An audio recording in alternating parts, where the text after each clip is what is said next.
السلام علیکم. زما پښتنو رونو خويندو په پاکستان کې او د پاکستان نه بهر تاسو ته عامر شهزاد هاشمي طرف نه هرکلی ویم. تاسو لپاره مې جوړې دي د قرطبہ سټي سایډ وزټ چې کوم کې به موږ تاسو ته مختلف روډونه او کارونه ښایو.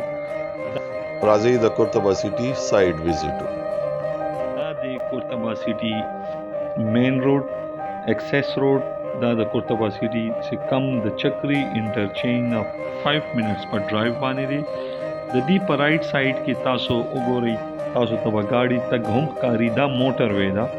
د موټر وے ایکسچینج د اسلام آباد ته واپسې ایکسچینج خو دې سره بالکل ټچ دی او د هغې نه علاوه اپروچ روډ سره بالکل د هغې واپسي چې کوم اسلام آباد ته کېږي هغه خو بالکل ټچ ده. دا دی د قرطبہ سټي مین ګیټ چې کم تقریبا 80% کمپلیټ شوی دی. دا دی د قرطبہ سټي ډیلرز authrized ډیلرز آفیسز چې انډر کنسټرکشنز دي او ان شاء الله سون دا به مکمل شي. دا دی د قرطبہ سټي مارکیټینګ اینڈ سیل آفیس تقریبا 90% دا مکمل دی. ان شاء الله سون د دې افتتاح کېدو والا ده. هغې سره دا دی ماډلز هاوسز د قرطبہ سټي 5 مرله او هغې نه علاوه دا د خلکو کورونه دي چې کم خلکو جوړ کړي دي او مزید پکې کنسټرکشن هم روان دی. دا خلک جوړي. دا د قرطبہ سټي مال دا مکمل مال چې کم دی دا سول آؤٹ شوی دی. ان شاء الله سون دا به هم سٹارټ شي.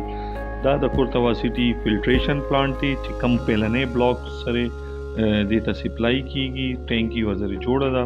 هغې نه علاوه دا دی د قرطبہ سټي جامع مسجد چې کم یو مسجد جوړ دی. دا دی د قرطبہ سټي ډسپنسري چې د هغې افتتاح هم شوې ده او ان شاء الله سون مارچ هاسپټل انوګریشن کېدو والا دی.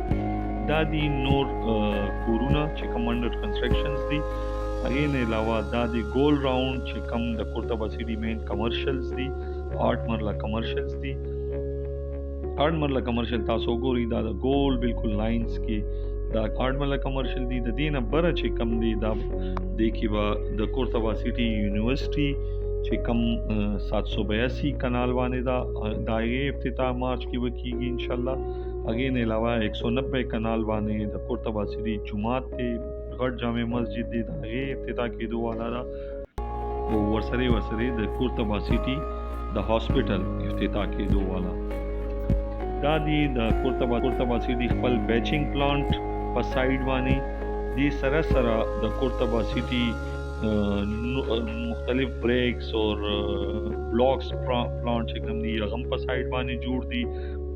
سیوریج پایپ لاینز بلاکس جوړ دي، خپل جوړېږي لګیا دي. هغې سره دا وګورئ دا سیوریج لاینز دي چې کم نان ډیولپ ایریا دا هغه لګیا ډیولپ کېږي.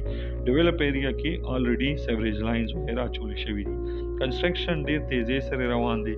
هغې نه علاوه دا دی د ډرلینګ ریګ چې واټر ډرلینګ چې کم ځای کې د دې بلاکس دي هغې کې به ډرلینګ چې کم ټینکۍ جوړېږي. دا غټ روډز دي، اپروچ روډز دي، دې باندې کنسټرکشن روان دی. کنسټرکشن ډېر تیزۍ سره روان دی. تاسو کتی شي مشینري به انشاءالله یو څو میاشتو کې به مزید زیاته شي. دا یو ډېر ښکلی پروجیکټ دی زمونږ د پښتنو رونو خویندو دپاره. یو سیف اور سیکیور انویسټمنټ دی. دا گلیانې دي، د سټریټس دي، د 60 فٹ اور د 40 فٹ گلې دي د پلاټ 5 مرله او د 10 مرله او د کنال لپاره. دا تاسو کتی شئ چې کار ښه تیزۍ سره روان دی. کار کې به مزید هم رفتار د دې تیزېږي. نو ولې نه چې نن راشي، نن په دې کې انویسټمنټ وکړئ، خپل انویسټمنټ سیکیور کړئ. انشاءالله فیوچر به ستاسو ته د دې انشاءالله ډېر برایټ وي. او هم نن راشئ په دې کې خپل پلاټس بک کړئ د 2 کالو آسان اقساط باندې. انشاءالله مزید به ستاسو دپاره مزید ویډیوز به زه راوړم اور انشاءالله تاسو ته به مزید انفارمیشنز در کوم. ښه ویډیوز به ستاسو دپاره راوړم انشاءالله. ستاسو د سیکیور انویسټمنټ دپاره به انشاءالله تاسو سره به مختلف ویډیوز شیر کوو. دې سره اجازت غواړم. ستاسو همکار، ستاسو رور عامر شهزاد هاشمي. د الله په امان.